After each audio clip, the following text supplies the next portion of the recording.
Hello and welcome to the Billion Dollar Broker podcast. My name is Ross LeCain. I'm bringing my 25 years industry experience together with leading experts around the globe to give you the insights on how to live a better life and grow a profitable mortgage broking business that you are proud of.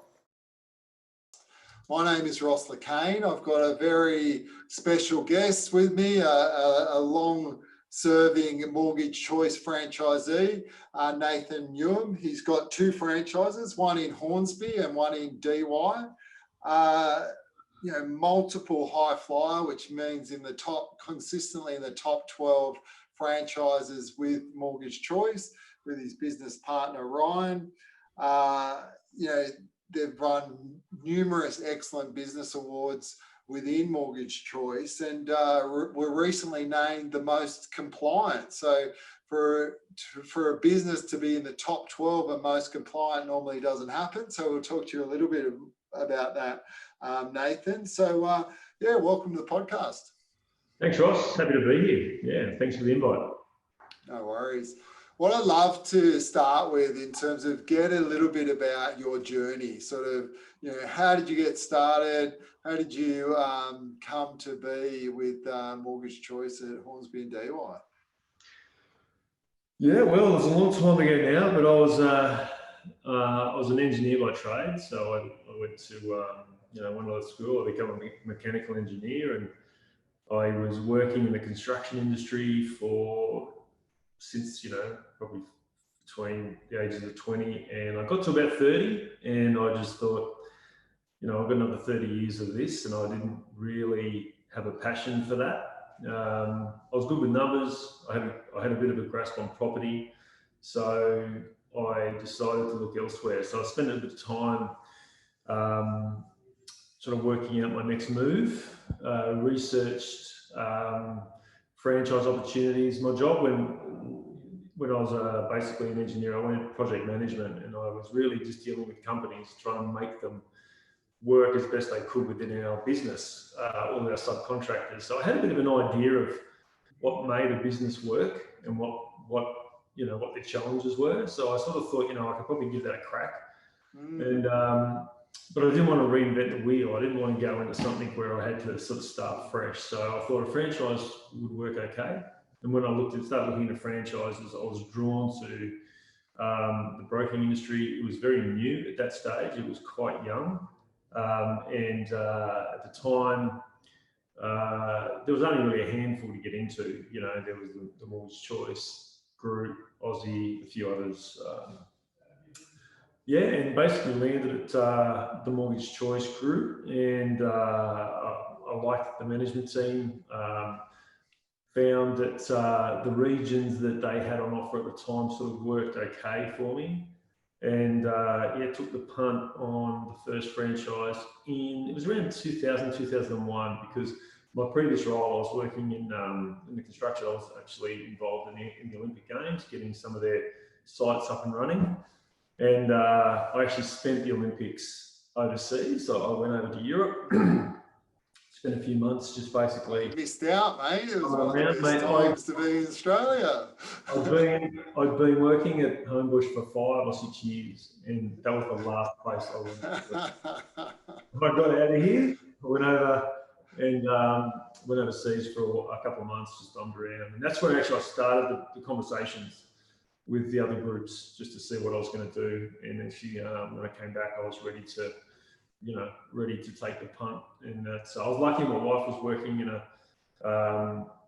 a role overseas, and she was traveling a lot. I didn't need income straight away. I was in a position. I've been with my company for 10 years, so we're in a position where I could actually put the money out of the wasn't the focus. It wasn't the focus. So tell me about the transition. You're an engineer. You're used to working in construction.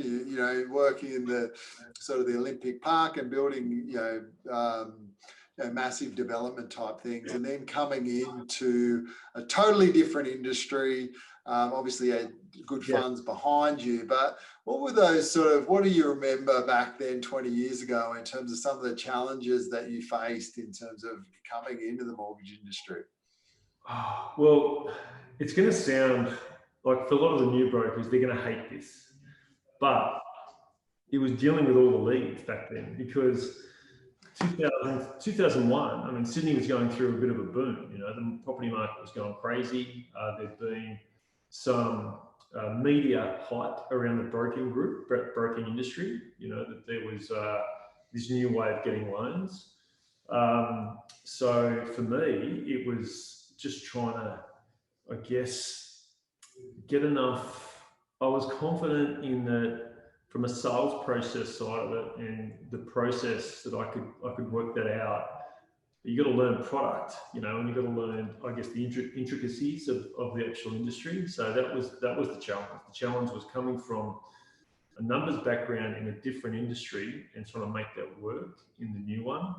And you know, it didn't take a huge amount of time. I really lent on the Mortgage Choice Group then, because they were, you know, they were a great resource, and they were at the time probably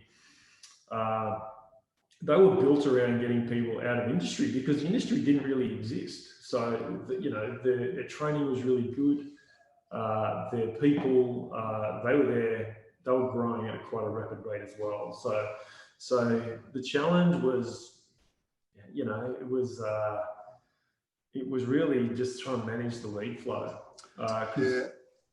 Yeah, I started with Wizard at a similar time. You know, I think I did a training course probably around the same time, and we used to have the calculator, and we used to show people, you know, the extra payments and how it worked, and back on the, you know, so I'm sure you were probably the same. You know, back then we didn't have, you know, talking about technology, but in a lot of ways back then it was a lot easier, wasn't it? You know, we just come back, put it on the old fax machine, and get the approval. Yeah.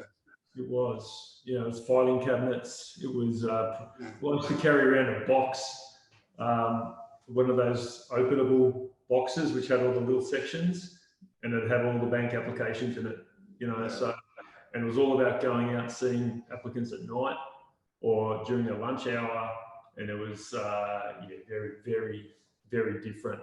And I mean, I guess if you look at what we're doing today, the challenges are very different, but they're still very, very real in the, you know, from what we're walking into with bid, from what we're walking into with just, you know, I guess having to do remote work, you know, these sorts of things. And even though technology helps us, it also creates other challenges that we need to get past. But yeah, it was a bit easier back then. It was the photocopying, it was the fax machines, it was...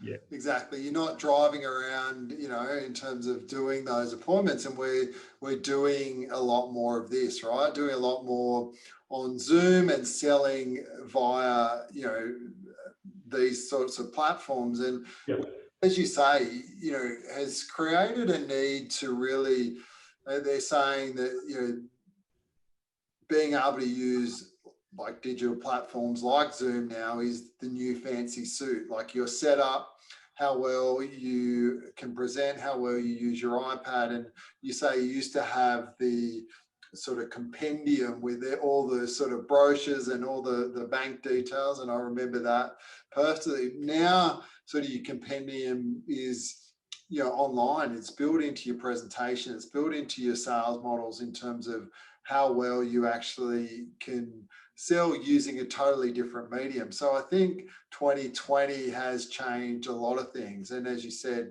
in terms of with bid coming in terms of the detailed conversations, and, you know, we've gone the last 20 years where we haven't had to, you know, show what we know. Where now we're moving into, we really have to, you know, show what we know. We've always done it that way, but now it's, we really have to show it, don't we? I think so. Yeah, look, I think it's your process, it's your sales process. I think that's, you know, ultimately you really have to refine that now, because there are certain key milestones that you hit during that journey you have with that client that you need to have. It just needs to be much more refined.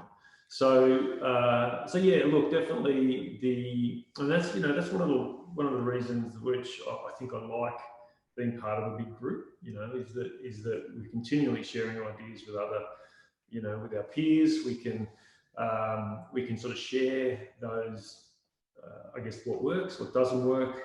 But yeah, we've got a few brokers in the office here, and it's quite interesting. Even we have a very refined process. We have a structure, the journey. This is what we talk about. This is when we present certain things. We've got a financial planning arm. So can we unpack that a little bit? I'd love to hear and share, because I think, it's something that I teach in my programs and with my one-on-one clients, that, everything is a process, and, sales is definitely a process. And, for the newer brokers and, some of the existing brokers don't understand that. They just sort of go through and sort of wing it, if you will. But for the top performers like yourselves, I love that you're saying that that's a process. So I'd love to unpack in terms of your process a little bit, and what you chat around your team members in terms of, a little bit more granular around what that process looks like for you. Yeah, okay. Look, I think what I'm going to say first thing is that we are salespeople. We are technical salespeople. That's what we are.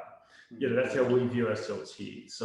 So we are effectively here to sell products, but we do it in a way. We obviously have to be as educated as we can be to make our client confident and comfortable. So that's the first thing. The first thing is we really need to acknowledge the fact that ultimately we're in a sales business. So our process here is, when we've had our real growth, if we look back, say, the last 5 years, that's where we've really seen our growth higher than normal. We're not an overnight success. We started just with me in the 4th bedroom, with a desk and a fax machine. So we've every year tried to, I guess, change and adapt. And part of that is understanding that ultimately, we've got to get out of our own way sometimes, and we're just salesmen. So we've come to the conclusion over the last, say, 4 or 5 years that the less the broker does as an administrator, the better. Okay, which is probably, you're probably an advocate of that as well. But before, I think that's the big message to brokers, is that if you're good at selling, you've got to remove all that other work. You've got to remove as much admin as possible. And that's at the start as well. It's at the start, it's at the middle, it's at the end. So we here, what we do is basically when the lead comes in, effectively the broker is still the face of the business. So we are the client contact. We're the ones who get the referrals, and we're the ones who get the repeat business and all that sort of stuff. So we have to have a nice warm introduction. We have a system where as soon as we get a new name and number, we have a brief conversation with them, then it's handed over to other staff, to say, okay, great, we need to have this person in our database now, start the process. So a fact finder is sent across, we have specific templates that get sent out with that. We introduce the whole team straight away. So I love that. So many brokers are scared of, I can't give it to someone else. I can't introduce the whole team because, no one can do it better than I. And they hold on to, the client, and it means that they never, throughout that whole process, there's never that handover point. So I love you introduce your team up front. Straight away. Yeah. We do it straight away. So we set the expectation straight away that, yeah, you've called me, but there's a chance that someone else is going to call you about something else pretty soon. So we have the team, we have the team names, we have their roles. So people know straight away that there's other people who are going to touch them through that journey as well. So we do that. That goes to the client. Then we start getting that data in. We've got offshore processing. We've also got onshore. So we've got a mixture of both. Everyone has very, very defined roles. So when that data comes in, we've got a particular person who handles that data. So they create the scenario in our system. They create the drive folder. They name everything in accordance with how we want that name and filed it. So I don't touch the deal until we've got enough of that data. Okay, and I think that's, for those offshore people and for people that don't have offshore staff, I think those types of roles that you're talking about that are very systemized and process roles where they can just follow the bouncing ball, they're perfect things, especially in that front end, to outsource, because if you can give them a task list and something to follow, and a format, they do it very, very well. I would say probably better than people onshore, right? But get them to think outside that box, then you're going to have a struggle, right? 100%. Yeah, one of the best things we ever did. And on that note, I will also say it takes time. That takes time. There's a transition process involved in working with people offshore, and that's cultural. That is, there's a bunch of different things there, but that takes time. I've seen a lot of people jump into it and expect it to happen straight away. It does not happen straight away. It takes time. And our process is pretty good. And what we end up doing with our first offshore staff, because they're not always busy as well, all right? So we had our first offshore staff member, he was in charge of packing deals up, basically. So we hand over a deal, he gets everything, apply line, all those sorts of things, puts it together, creates what we call the SP, the signature pack, sends it across. Then he puts what we call the LF, the loan file, together when those documents come back. Now, he wasn't busy 8 hours a day. And this is in the early days. Because we still held on to a lot of things here, because we were just, we didn't want him to have to do everything. So in the downtime, we got him to work on a personal manual that he created for himself. And the reason with that was because we knew that there would be, if it went well, we'd want another person.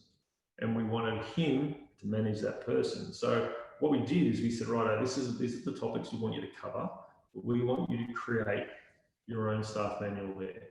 So it really empowered him to think, well, okay, I'm not just here as a processor. I'm going to be here as a team leader. So we empowered him to say, right, that's what we want you to do. When you get quiet times, because we get them to send through a task list every morning about what they need to do. When there is quiet time, he works on that manual. And the reason he did that is that when the other person came in, we had something there in black and white that person could adhere to. So it takes time. It took really probably 12 months until we were confident enough. Before that, we were checking everything. We were, when it was done, we'd go in, jump in, have a look at it. Yep, no worries, send it off. But it took about 12 months until we were comfortable. And then not long after that is where we said, great, let's get another one. And there'll become a time soon where we'll do another. So what were some of the high level topics in this manual that he was creating, just to give the listeners a feel for what were some of the sort of things that he was researching and putting together when in that particular manual? Like, again, high level topics in terms of it comes back to their task driven. Okay. It comes back to task driven, right? So we wanted him to be a champion of documents, because that's what he was dealing with, champion of loan loss. So we said to him, we want you to be the expert. We want you to teach us. We want you to tell us. So if we to put a deal into a particular lender, I don't want to have to continually think about as a broker, what are the exact documents I need? I don't want to do that, because this is coming back to our ethos now, is to remove as much work from the broker as possible. So we wanted him to be, effectively gave him the title, we want you to be the champion of those tasks. So for him, it was each lender. So, like a section of the manual for each lender and a workflow for each of them, what documents are required. If he come across something which is unusual, he would put it in the manual. He would update that manual. So he continually updates it with data and information to make the application process smooth. Because the last thing we want, we don't want applications bouncing backwards and forward. There's nothing more frustrating for a broker or even for an office, of deals that take too long. So we want the deals to move through as quick as possible. So he created this manual, and it was a technical manual, so that person could go in, They could go into, they know what their responsibilities were, and they know each lender requires these things. These are the niches in there that we need to be aware of. Just so when he created that folder, because also, you know, every lender's a little different, and every lender's a little different. We can't just, you know, assume they all want the same thing. So really that is what it was about. It was about understanding their role in our business and for them to work out what best works for them. Now, when we obviously have weekly catch-ups, and they're telling us how to make things better, which is great. We love that. We love it when we tell them, if you think as part of this process, which can either speed things up, make your life easier, tell us and we'll adapt to that. So it's been a real win.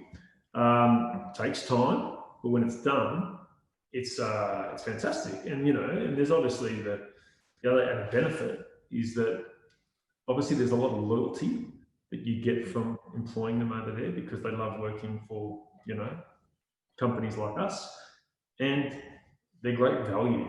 I mean, let's not ignore that fact, is that the value you get, the cost benefit is pretty significant. Definitely. So you've got them in predominantly non-customer facing roles at this point? Correct, yeah. So we've got two staff members there who work,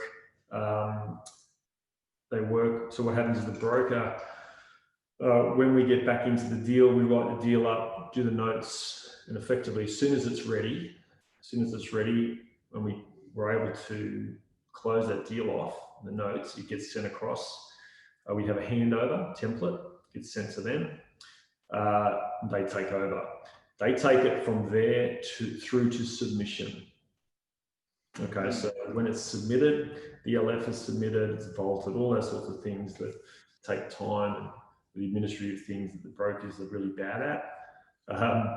Then we have an onshore a tracker, for want of a better word, who tracks it through from submission through to settlement. Yeah, beautiful. Beautiful. And then with the brokers in sort of let's go back to the broker role, right? So you guys roll as the broker. So what's your role, and where do you sort of chime in that process? The broker? Yeah. Yeah, look, obviously we're still heavily involved. You know, we're not removed from it altogether. So we see the deal, we can see the deal going, we see all the back channel messages flying around that it's been submitted. We're still the point of contact as well through that application process. So even though updates are going to them from the office, if a phone call has to be made, we'll generally make it. You know, so a conditional approval, a full approval, those sorts of things. So we're still involved. If there's an issue, you know, with the lender, let's say they come back and there's a servicing issue, or there's a question regarding living expenses, whatever, we will generally be involved at some level, even if it's just from a consultative level, you know, as answering the question. But then if it's already been submitted, then our tracker will generally fix those issues. But sometimes you get one of those deals where there's self-employed, multiple entities. There can be a lot of questions. Obviously, the broker's still heavily involved. So, I mean, we're not removed from admin. We're still obviously working at our desk all day, but we're doing different things. We're doing different things than we used to do. So now it's more cultivating new business. It's more, you know, it's effectively, our roles are to get the deal moving as quick as possible and then move on to the next deal. So yeah, definitely. And so you mentioned in terms of really adding value to the client and looking at in terms of your sales process and the conversations that you're having with clients, and you've got financial planning arm as well. So how do you sort of, you know, what's your process in terms of the actual appointment to ensure that you're covering everything you need to cover in that sales appointment? Yeah, I think if you ask each of the brokers in this office, we'd all have a probably slightly different answer, because I think it all depends also on the journey, like how long you've been in the industry for. For example, someone who's been in the industry 20 years, the majority of my stuff is repeat business or referrals. We don't do any real advertising other than normal online, the social media side of things. And so we don't, most of the calls we're getting are direct. We don't have landlines here. We just have mobiles. Mobiles, yeah. So we have one office landline, but that's really just for our office manager. For example, most of my appointments, if they're referrals, we've got an office here with a boardroom. That's what we have, a big screen, so it's an interactive experience. So what I see on my computer, they see as well. So it's a huge TV. The mortgage choice software is really good. The newer software that we've got, so they can see, I guess, the scenario happening live in front of them. We can do all what we need to do, work through numbers, different lenders and so forth. So look, ultimately, we try and understand also the client's needs. And that's a big thing. And I know it's a really general thing to say, but the client's needs are different. It's different. Like I can have a client walking here who just wants to be told the best way to do it. They've never done it before. They just want to know the process. They want to know, okay, what's the next step? How do I do it? Let's just move. What's my best option? I trust you because you did my sister's loan or whatever. Let's just work out the best way to do it. Then you'll have other people who they want to know everything. They want to know, much more detail. They want multiple, instead of 2 or 3 options, they might want 10 options, So it just depends on their needs. It depends on what they want. It depends on what makes them comfortable. So, for example, myself and Ryan would be my business partner, who we've been in the business much longer, will be much quicker getting a deal through. We know how to get the data. We know how to have the conversation. We know how to read that client just to say, okay, where do they, what do they need from us? Some of the younger brokers, they might be a bit, they probably stick to a more of a defined process of, okay, this is what the software tells me. This is what I'm going to put forward. You let me know what you think. And it just sort of, the process itself can be a little more protracted. Yeah. But we ultimately we get to the same point. Might take a bit longer. So look, it's a hard question to answer because because effectively different brokers, but also you've got different clients, and the clients really, we try and make sure we don't treat every client the same. Every client is different. I can have a first-home buyer who will walk into the office 5 times a week, just because they're so nervous and they're so excited and they don't understand this and they don't understand that. So we continually walk them through how it works and really give them that comfort. We've got other people you might talk to once or twice and that's it. You don't hear from them again.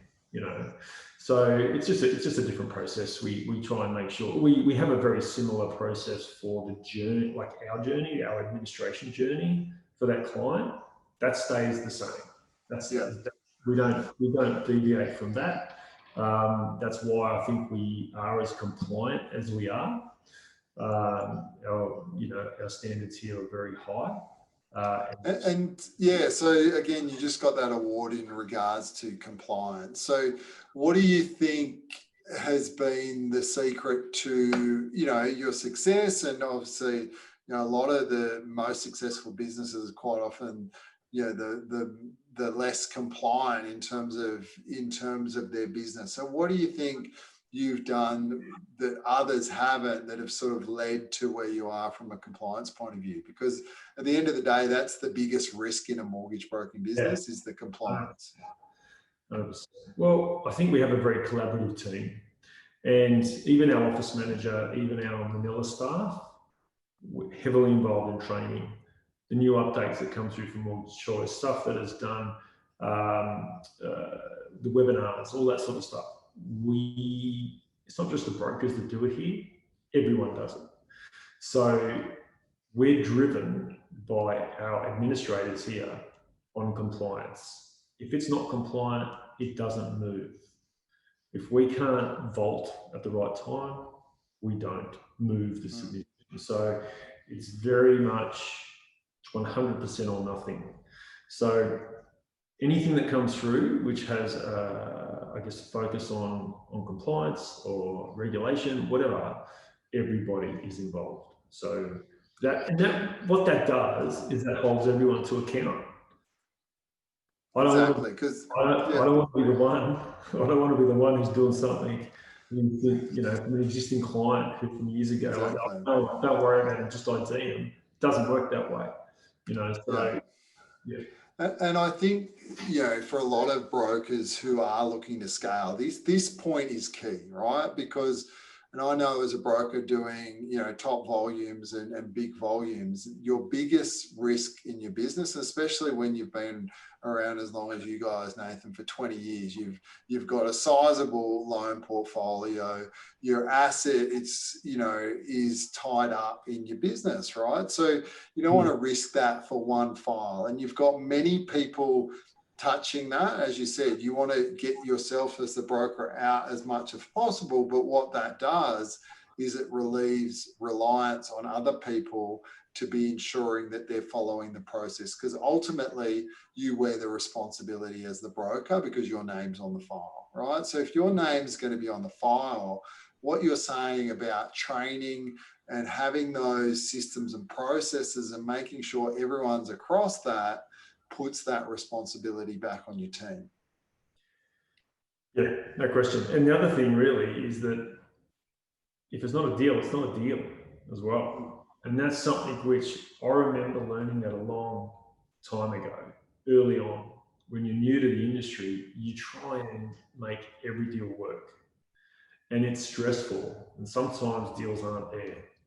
And what it does, you trying to hang on to bad deals. Firstly, bad deals take 10 times longer than good deals. So if it's a bad deal, let it go. Exactly. I'm big on the qualification. A lot of brokers aren't big on that first 15-minute conversation in qualifying someone in or out. I'm big on it, right? Because I know that if you say yes to that client, you got 7 to 10 hours worth of processing on that particular file. If you can vet something in 10 minutes and say yes or no, how much time have you actually saved for quality business? Exactly. And the quality business pays more. That's the truth. Quality business pays more. So it's one of the most important things, but it's hard. It's hard for new brokers who are, each deal is so important to them, to actually cut that cord. But it's one of the best things I ever learned is that it's not. I can't remember the last time I did a low doc deal because it's just not worth it. It's stressful, and from a compliance perspective, it's a hard thing to get your head around. Is the whole low doc side of it. So we just made a decision in the office, probably, I don't know, 7 or 8 years ago. We said no more. It's a low doc, it's not our deal. So what it does is this weight goes off your shoulders. You just move on to the next one. It's a quality deal. You get it through, and then you move on to the next one. You can spend, especially at the latter stage, you're trying to make a deal work. You can spend so much time and energy, and it creates so much stress on that. And the thing is, the most of the time in the gut, you know it's more than likely. So Exactly. And the same on the opposite side. If sometimes it's a deal and you get the gut feel and it's a deal, like a lot of things, a great asset position, low LVR, good cash position, but maybe there's one thing that's just not, and then yes, you would push on that case. But on the cases where there's more than one thing and you're like, yes, I may or I may not, it's, as I say, from a chances, you're better off to let that go. And I'm the same as you. I've focused on quality business because quality business refers quality business. So, and same as, you know, the low doc or the non-conforming stuff, what you end up getting is more of that, because like attracts like. Yeah, no, 100%. And also, just, you know, if anything's going to go wrong somewhere, it's going to be out of a low doc generally. But it's what I found. It's what I found. It's what, you know, that's where you get, you know, it's just you don't get a quality. It's not a quality experience. So we just made the decision that you know, it's just not our thing. So I know there's a place for it, and there's a lot of times that it makes sense, but it's just not something that we decided to focus our energy on the other stuff, and it's sort of worked out quite well. Yeah, beautiful. And I think, you know, that is the reason why, along with your, obviously your constant change and sort of growing and amending your process, and obviously the training and the compliance that you're doing, is sort of a testament to you in terms of creating that quality business. I'm just interested about your comment that you made in regards to, it was really 5 years ago that your business turned the corner and really started to sort of grow and take you to the levels that you. Was there any particular catalyst for that change at that point? Look, I think the time when we decided to expand our staff numbers, that was the big thing. It was just, the time was right, you know, that we could start to, I guess, divest into those areas and put some time and energy and money into that. Before, it was at a point where I wanted to be. I'll say we, myself and Ryan, we have a very similar mindset when it comes to this. We want to be in this. It's a great industry, and it's a good, you know, it's a good job, and that's one of the reasons I moved from construction. Construction, you're dealing with, you know, and you're dealing with angry men day in and out for projects which last 2 years, you know. So I just thought to myself, man, there's got to be more to it than this stuff. So we're dealing with positivity. We're dealing with really, you know, good vibes, and we're making people happy. So it's sort of industry where you can, especially with the whole new business income, but also that recurring income, you know, that it becomes quite meaningful after a while. You know, you start to actually build up significant income streams, and you can start to think, well, I wouldn't be doing my clients justice if I didn't actually invest in additional staff to make their journeys better. So it was really when we started to get other people involved in our business, and it really blew up. You know, it was great. So, you know, the whole thing that we used to try, as brokers, we used to try and make contact with our clients individually. And it was just one of those arduous tasks which just no one looked forward to. And the more you think about it, it doesn't make sense that the broker would do that. And the reason I say that is because if you're looking at a business, you know, the people who run the business don't call all their clients. It just doesn't, like, if you want the business to really grow, you've got to remove yourself from a lot of those things, because you don't want a business reliant on one person. You know, you don't want to rely on a couple of people, a couple of names, where they go, oh, we'll speak to Nathan, or speak to Ryan, or speak to whoever. That doesn't make a lot of sense, because when you get to the point where you hit, you know, you scale up the business, it actually is more important that other people are involved in these things, because then you can start to take steps back. You don't want to get to a point where you just hate your job because all you got to do is make phone calls and just continually talk to people all the time, and you know half the time you're just going to be talking to an answering machine. Doesn't make a lot of sense, you know. So it was the time when we decided to take a lot of that stuff out. Just it was wasting time. We weren't working on new deals, and give certain responsibilities to other people. So we have a post-settlement client care manager here, I guess you'd call her. And her job every year, she works about 20 hours a week. She's repricing deals for everybody. So every month there's a list of names that comes out of our database, and it's okay. Let's just make sure they're on the best rate they can be with their lender. So she'll reprice it, go to the client, say, hey, this is what we've done for you, rather than just be a phone call from me saying, hey, is there anything you need from me? We actually do something meaningful where we go, here's your rates. We've been able to get 10 or 15 points off. It's going to happen tomorrow or the next week. We're happy with that. But if we're not happy with that, then we can start the conversation as well. We can say, look, this is what your rate is now. It's okay. But if you want something really good, just letting you know, there's these offers on the table as well. So what it does is it's a win-win, so we get a client happy that they've got a reduced rate. And if they decide, well, you know what, this particular bank isn't giving me, I'm loyal to them, they're not showing any loyalty to me. It opens a conversation where we can say, okay, well, what do you think about this? So that's been huge for us. Yeah. We've turned a task which was a pain. Yeah. We really didn't want to do it, but also it was counterproductive. It wasn't the best use of their time, because, as you say, 50% of the time they're getting voicemail, and from a time perspective, you'd rather deal with the ones that, hey, they are interested in looking at a better rate, and then that opens the conversation to investment properties, cars, renovations, and yeah, I mean, it's that whole annual review process that you're sort of really getting the gold out of it. But the other thing it does, Ross, it was also a task. If someone's coming back doing a top up, or someone wanted a product switch, it used to be something that the broker would go, oh, I have to do this at some point. You'd sit there and you'd wait until you had a bit of free time and do it. We do none of that now. We've got people who basically do that for us. So it takes all the small transactions, non-productive transactions for us. Obviously, it's productive for the client, not for us. Out.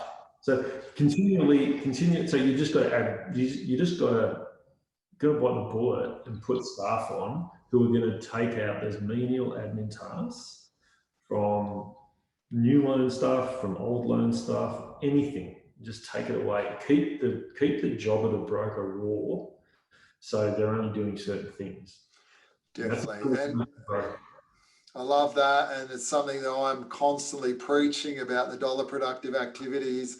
You don't be doing the $25 an hour task. If you are, as a successful broker, and you want to be earning $250 an hour, it just doesn't make any sense. So I love that. I love, in terms of, to scale your business, you've got to leverage. How you leverage is through staff. And, that to me, says it all in terms of why you've been so successful over the last 5 years. And, obviously with everything else that you've just mentioned. I want to wrap it up, but, a question that I ask most brokers that come on the podcast, in terms of looking back on your journey, and it's been a 20-year journey for you, Nathan, what would be your tip for someone sort of coming into the industry, that if sort of looking back with 20 years experience, that you would sort of tell and say to them? I think the best tip is it's not a single isolate. It's not just one job. So I remember I was 3 or 4 years in, and it was just me. I was just basically working my ass off, doing deal after deal after deal, making good money as a single operator, not really having any staff, but looking for people to help me. I went to a conference, one of our conferences, we had annual conferences, and I went to one, I remember it was Perth, and I was sitting there and I was like, I was 5 years in, probably 4 years in, I can't remember. And I was already feeling burnt out. I was already thinking, how am I going to maintain this? How am I going to maintain this trajectory? And also, how am I going to grow? And I made the decision then, I need more people in the business. I need a business partner. I need this, I need that. And I walked away from that with a clear goal. And that was, okay, I'm not gonna be able to do this on my own. I need people to because I had weaknesses and I needed people to cover those weaknesses. I needed to focus on what I could do well. So it really became, the business became, obviously I was maintaining the business, but also a lot of energy was taken into how do I set this up correctly. So if you want a decent sized business, you want a decent sized book, and ultimately everything we do is about building that asset, is you've got to spend the money. You've got to spend the money. You've got to have people around you who can do what you can't do. So we have that, we have that team now that basically. So, and I think that's a great lesson and a great tip. And you've got to invest in ahead of growth. I'd say if you can afford half of their salary, they're going to more than pay for itself. And it will take time, but the rewards are there. And obviously, I think that's a great lesson. So I think everyone knows their weaknesses. I mean, like if you're honest with yourself, you know what you're good at. You know also what you're bad at. So you just got to own it and go, okay, well, if I'm bad at that, let's get someone in who's good at that. And then you start to really even out those peaks and troughs. So I had to give away money to do it, as in, okay, well, because when you're a single operator just doing deals, it's just all, you've got money coming in, you've got no one to pay, it's great. But it's a business, not a job.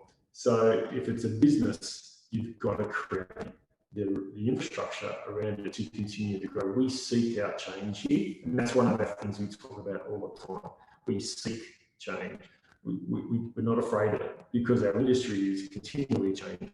So we've got to change with it. And if anything, we've got to try and change before everyone else does. So continually seek out that change.